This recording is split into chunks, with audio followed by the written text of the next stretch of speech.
बिस्मिल्लाहिर्रहमानिर्रहीम। अस्सलाम वालेकुम नाज़रीन, मैं हूँ साकिब बशीर। दो तीन मौज़ूआत पे नाज़रीन बात करेंगे। एक तो इमरान खान का केस था आज अडयाला जेल में, और उस केस की समाअत आज फिर जो है वो कैसे हुई और इसमें हुआ क्या है। एक्चुअली इस्लामाबाद हाई कोर्ट की जानिब से एक अहम ऑर्डर जो है वो नहीं दिया जा रहा।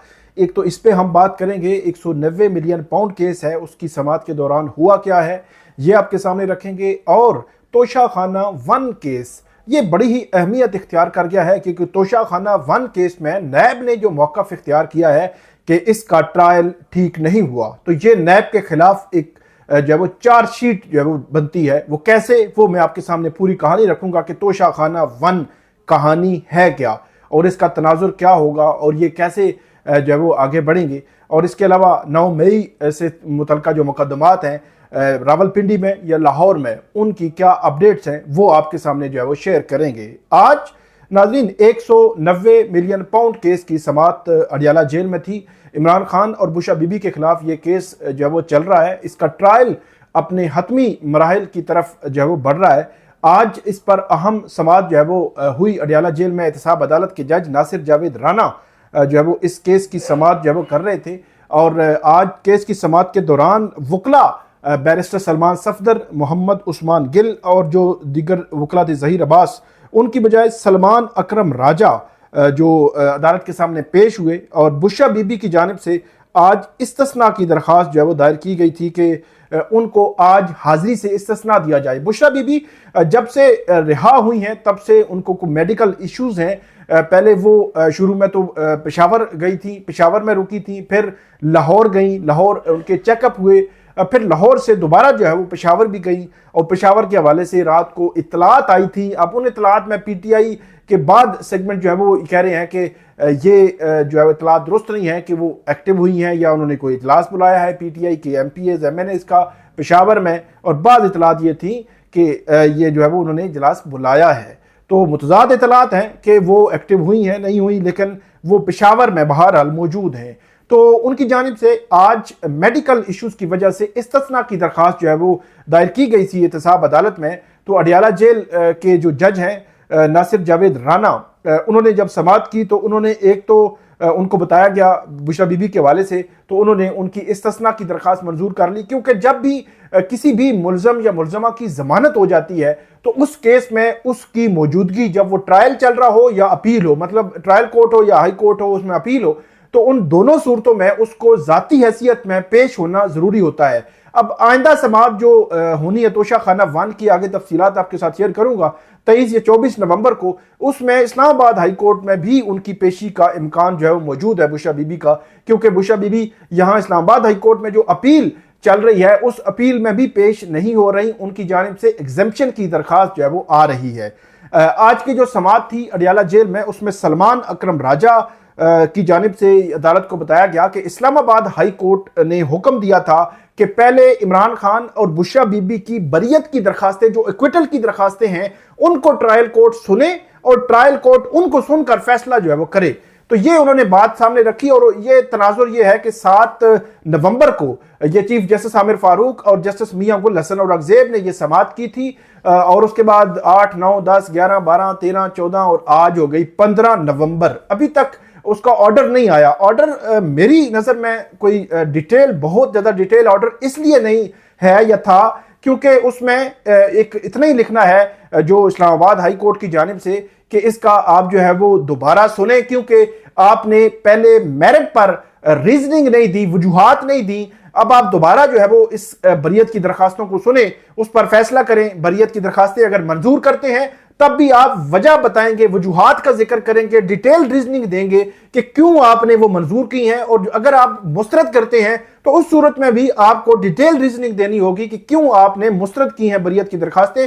पहले जो एहतसाब अदालत के जज हैं नासिर जावेद राना साहब, उन्होंने बरियत की दरखास्तें मुस्तरद की थी। ये दरखास्तें बुनियादी तौर पर जो 5 जो है वो सितंबर को फैसला आया था, जो 5 सितंबर या 5 अक्टूबर, एग्जैक्ट मुझे अभी कंफर्म नहीं हो, तो इन तारीखों में फैसला आया था सुप्रीम कोर्ट ऑफ पाकिस्तान का, जिसके बाद नैब की जो तरामीम है वो बहाल हो गई थी। और नैब की तरामीम बहाल होने के साथ ही ये जो है वो मामला जो है वो सामने आया था कि नैब की तरामीम की बहाली के साथ इमरान खान ने और बुशरा बीबी ने, क्योंकि लॉ ऑफ लैंड जो है वो बन चुका, नया कानून जो है वो बन चुका था, तो उन्होंने एहतसाब अदालत में दरखास्त दायर की थी कि ये केस अब, क्योंकि नया कानून आ चुका है, तो अब यह केस उनके खिलाफ नहीं बनता, क्योंकि जो फेडरल कैबिनेट उस वक्त की जो काबीना की मंजूरी है कि 190 मिलियन पाउंड आ रहा था बरतानिया से पाकिस्तान में और सुप्रीम कोर्ट ऑफ पाकिस्तान के अकाउंट में, और उसकी मंजूरी जो है वफाकी काबीना से ली गई थी, तो वो वफाकी काबीना से मंजूरी वाला जो फैक्टर है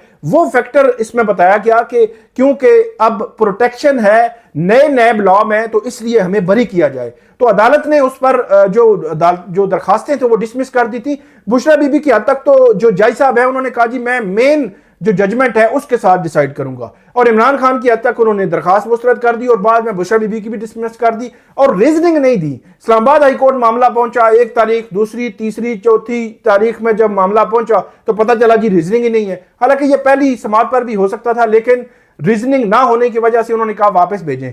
अब 7 से 15 नवंबर हो गई है, अभी तक ऑर्डर नहीं आया, और उसी ऑर्डर के हवाले से आज सलमान अकरम राजा ने, जो जज साहब हैं अडियाला जेल में, उनको यह बताया कि इस्लामाबाद हाई कोर्ट ने, हम आपको बता रहे हैं, हम आपको जो है वो यकीन दहानी करा रहे हैं।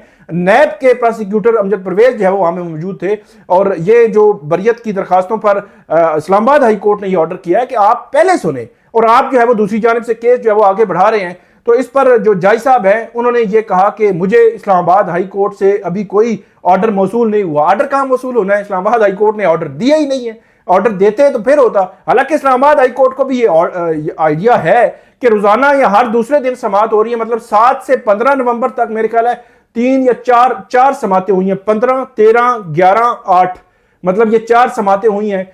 आज तक जो है वो 4 समातें हो चुकी हैं ट्रायल कोर्ट में।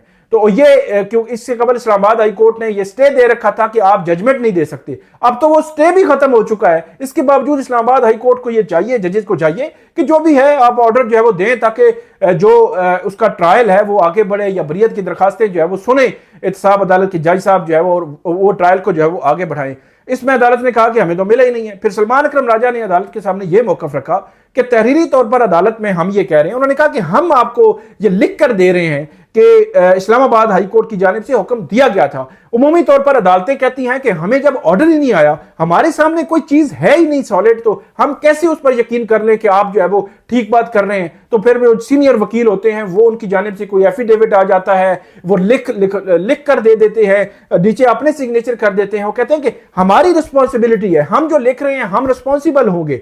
आप जो है वो ये आपको यकीन दहानी करा रहे हैं, क्योंकि अदालत तो ट्रायल को आगे बढ़ा रही है, ट्रायल अपने इख्तिताम की तरफ बढ़ रहा है। तो इसलिए बार बार इमरान खान के वकील जो है वो ये कह रहे हैं, 11 को भी उन्होंने बात की, 13 को भी और 15 नवंबर को भी यही बात की कि आप काइंडली हमें 2 हफ्ते दे दें। 79 क्वेश्चंस हैं, 3500 सफात हैं जिनको हमने देखना है, पढ़ना है, एग्जामिन करना है। एक एक सवाल बड़ा इंपॉर्टेंट है, उसके असरात हो सकते हैं, हमारे केस पर असरात हो सकते हैं, हमारे खिलाफ फैसला आ सकता है। इसलिए हम जो है वो टेक्निकल सवालात हैं। मेरी सलमान सफदर साहब से भी बात हुई तो वो भी मतलब वो ये कह रहे हैं कि इतने टेक्निकल क्वेश्चंस हैं, और उस टेक्निकल क्वेश्चंस के लिए हमने अदालत को कहा है कि 2 हफ्ते हमें दें, और हम इसको जो है वो पढ़कर उसका फैसला, उसको जो है वो उस हवाले से तफसीली जो है वो उसमें देंगे, जवाब देंगे। 342 की जो स्टेटमेंट होती है मुलजम और मुलजमा की, दोनों की जानिब से, लेकिन अदालत की जानिब से पहले 11, फिर 13, आज 15 और अब 18 नवंबर की तारीख जो है वो डाली गई है।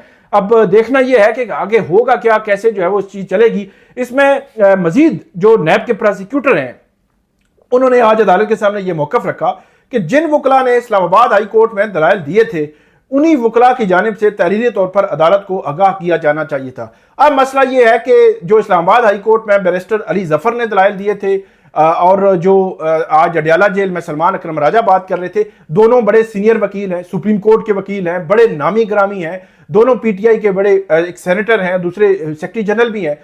तो मेरा नहीं ख्याल कि उन पे जो है वो ये बात हो सकती है कि कोई अननोन बंदा हो कि जिसका जो है वो जिसके हवाले से अदालत उस पर जो है वो सेटिस्फेक्शन ना हो। एक नॉन फिगर जो है, नॉन जो है वो कोई भी बंदा और वकील ये बात कर रहा हो तो मेरे ख्याल में उस पर इतराज बनता नहीं है। मतलब जो नैब है वो ये कहना चाह रहा था कि आप जो है वो ये जो बैरिस्टर अली जफर हैं उनकी जानिब से ये दरखास्त आती कि ये कहा है इस्लामाबाद हाई कोर्ट ने, हालांकि ये खुद भी अमजद परवेज साहब मौजूद थे, हम अदालत में मौजूद थे 7 नवंबर को, और चीफ जस्टिस आमिर फारूक और जस्टिस जो मियां गुल हसन औरंगजेब है, उनकी जानिब से ये कहा गया कि ठीक है हम ये जो वापस भेज देते हैं और उनको कहते हैं एहतसाब अदालत को कि वो इसको सुने और सुनकर रीजनिंग के साथ, वजूहात के साथ फैसला जो है वो दे। लेकिन इसके बावजूद ये मामला जो है वो अजीबोगरीब एक जो है वो फंसा हुआ है।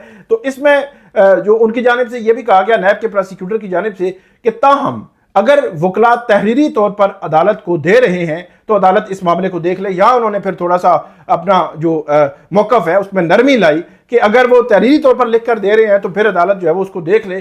तो नैब के वकला ने यह भी कहा कि इस दरखास्त पर इन वकला के दस्तखत भी मौजूद नहीं जिन्होंने हाई कोर्ट में दलाइल दिए थे। मतलब वही बात, बैरिस्टर अली जफर जो है वो हाई कोर्ट में है, सलमान अकरम राजा जहां पे हैं, तो इनके दस्तखत मौजूद नहीं है, तो इस किस्म की बात। और फिर अक्यूज इमरान खान मौजूद हैं वहां पे कमरा अदालत में, जब अक्यूज की मौजूदगी में एक वकील जो है वो रोस्टरम पे खड़ा कोई बात कर रहा हो, तो मेरा नहीं ख्याल कि जो नैब है या प्रोसिक्यूशन है उसकी जानिब से इस किस्म का एतराज जो है वो उठाना चाहिए कि हाई कोर्ट में और केस लड़ रहा है और यहाँ पे और केस लड़ रहा है। ये तो उस सूरत में होता है कि जब जो मुल्जिम है उसको कोई एतराज हो, उसकी जानिब से कोई ऑब्जेक्शन हो, फिर तो बात हो सकती है। लेकिन अगर मुल्जिम जो है उसकी बैरिस्टर अली जफर और सलमान अकरम राजा दोनों पे अगर इत्मीनान है तो फिर प्रोसिक्यूशन की जानिब से यह सवाल उठाना बनता नहीं है। इमरान खान साहब भी जो जेल में आए थे, अडयाला जेल, और वहां पे फिर अदालत की जानिब से एक तो बुशरा बीबी की जानिब से जो हाजिरी के से इस्तिस्ना की दरखास्त थी उसको अदालत ने मंजूर कर लिया, और दूसरी जानिब फिर अदालत की जानिब से ये जो मामला था कि इसमें 18 नवंबर की तारीख डाल दी है और ये कहा है कि आप 79 क्वेश्चंस जो हैं इनके जवाबात आप जो है वो पीर तक जमा करवाएंगे बुशरा बीबी और इमरान खान को। अब अदालत ने ये कहा है, अब देखना यह है कि अदालत इसमें क्या फर्दर जो है वो क्या करती है और किस तरह चीज़ें जो है वो आगे लेकर चलती है, और पीटीआई की जानिब से प्लानिंग क्या होती है, क्योंकि तब तक क्या हाई कोर्ट का ऑर्डर आ जाएगा और क्या बरियत की दरखास्तें पहले सुनी जाएंगी, और क्या जो गवाह लाना चाहती है पीटीआई वो कौन होंगे, उनके नाम क्या होंगे, वो क्या कमरा अदालत तक पहुंच सकेंगे, क्या गवाही दे सकेंगे, क्या उन पर जरा हो सकेगी। क्योंकि माजी में इद्दत के केस में सलमान अकरम राजा ने ये कहा था अदालत के सामने कि अगर हमने अपने गवाहों के नाम ले लिए तो वो तो अदालत तक ही नहीं पहुंच सकेंगे। तो ये एक बड़ा इंपॉर्टेंट और अहम केस है, 190 मिलियन पाउंड केस, एक जिसकी आज समाअत अडयाला जेल में हुई। दूसरा तोशा खाना केस है। तोशा खाना केस में नैब ने एक बड़ा यूटर्न मारा है। वो 1 साल के बाद नैब ये कह रहा है कि ट्रायल ठीक नहीं हुआ, तो आप इस तरह करें। इस्लामाबाद हाई कोर्ट के चीफ जस्टिस आमिर फारूक और जस्टिस मियां गुल हसन औरंगजेब को कल जो है वो कहा गया कि आप इस तरह करें, इसको वापस भेज दें, एहतसाब अदालत को वापस भेज दें। 3 चीजें अदालत ने सामने रखी। बैरिस्टर अली जफर के जो इमरान खान के वकील हैं उनकी जानिब से ये कहा गया, बल्कि जो 190 मिलियन पाउंड केस है उसमें जो वकील हैं वो हैं मोहम्मद उस्मान गिल, जहीर अब्बास और सलमान सफदर, जो इस्लामाबाद हाई कोर्ट में केस की पैरवी कर रहे हैं। तोशा खाना 1 केस में बैरिस्टर अली जफर है। तो अब मामला इसमें यह है कि तोशा खाना 1 केस में नैब ने जब यह कहा है तो हाई कोर्ट ने कहा है कि नंबर 1 ऑप्शन यह है कि हम ट्रायल कोर्ट को कहें कि वो दोबारा ट्रायल कर लें। नंबर 2 ऑप्शन यह है कि हम उनको कहें कि आप फर्द जुर्म के बाद ट्रायल आगे बढ़ा लें। नंबर 3 ऑप्शन यह है कि हम उन दोनों को चीजों को ना छेड़ें और पूरा केस खुद जो है वो देखना शुरू कर दें, जो है जैसा है जिस तरह है, ट्रायल ठीक हुआ नहीं हुआ हम उसको एग्जामिन करके उस पर फैसला कर दें। तो इन तीनों ऑप्शन से आप देखते हैं कि पीटीआई क्या ऑप्शन लेती है। 24 नवंबर को तारीख है, लेकिन नैब की जानिब से एक बड़ा यू टर्न है और नैब के खिलाफ ये चार्जशीट बनती है कि 1 साल पहले उन्होंने एक रेफरेंस दायर किया दिसंबर 2023 में, फिर 9 जनवरी को इसमें जो है वो इसमें फर्द जुर्म आयद हुई, और 31 जनवरी को जज मोहम्मद बशीर ने अपनी जुडिशल हिस्ट्री में सबसे तेज तरीन ट्रायल जो है वो 22 दिन में मुकम्मल किया, और बगैर फेयर ट्रायल के उनका जो हक़ दिफा था क्लोज करके मुल्ज़मान का, उनकी गैर मौजूदगी में सारा कुछ करके रात 12-12 बजे अदालतें लगा के उसके बाद फैसला दे दिया। और उसके वक्त नैब ने भी ये नहीं कहा कि आप इतनी जल्दी क्यों कर रहे हैं, आप फेयर ट्रायल दें, आप हक़ दिफा खत्म ना करें, आप जो है वो अदालती वक्त 3:30 बजे के बाद अदालत ना लगाएं। नैब ने बिल्कुल भी ये नहीं कहा। नैब भी जो है वो कहा ठीक है चलता है, चलने दें, और चलाते रहे, तो चलता रहा। अब 1 साल के बाद नैब ये कह रहा है बिल्कुल भी एहतसाब अदालत को ये नहीं जाना चाहिए, ये दोबारा से मतलब ये मामला उसी तरह शुरू हो जाएंगे, चल सो चल और सुबह दोपहर शाम। तो इसलिए मेरा यह ख्याल है कि इस्लामाबाद हाई कोर्ट के सामने ही पीटीआई और इमरान खान को यह रखना चाहिए कि जो है आप फैसला कर दें, क्योंकि केस जो है वो मजबूत नहीं है मेरी नज़र में। तो ये आज की हमारी वीडियो, उम्मीद है आपको पसंद आएगी। इस पर फीडबैक दीजिएगा, कमेंट कीजिएगा। बहुत शुक्रिया।